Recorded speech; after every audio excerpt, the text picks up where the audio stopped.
Airstrikes, civilian casualties, and thousands of desperate people fleeing. Why is Turkey invading northeast Syria and the Kurdish forces that control it? And why is the US letting them? To really understand, we need to go back, way back, before the rise of ISIS and the Syrian civil war, before even the rise of the PKK and the decades-long insurgency that followed, to the early 20th century, just after the First World War and the fall of the Ottoman Empire. Kurds are an ethnic group with their own culture and language. Historically, their population has stretched across what is today southeast Turkey, northeast Syria, northern Iraq, northwest Iran, and southwest Armenia. In the wake of the First World War, Kurds started pushing for an independent Kurdish state.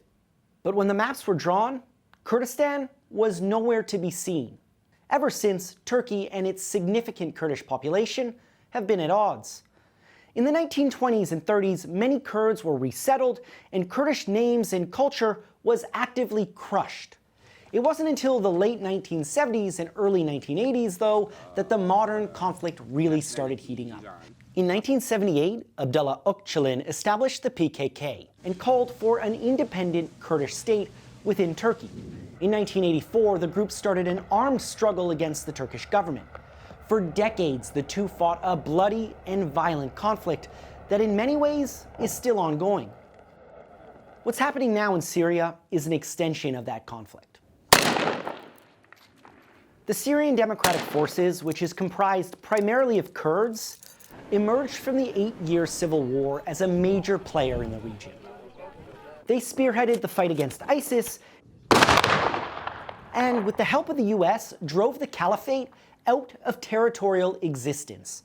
The world cheered, but Turkey was already eyeing an invasion. They say they want to establish a 32-kilometer buffer zone inside northeast Syria. The problem? That would effectively swallow up most of the Kurdish-controlled parts of the country. The SDF has vowed not to let this happen, but while fierce and effective fighters, they pale in comparison to the force of the Turkish military.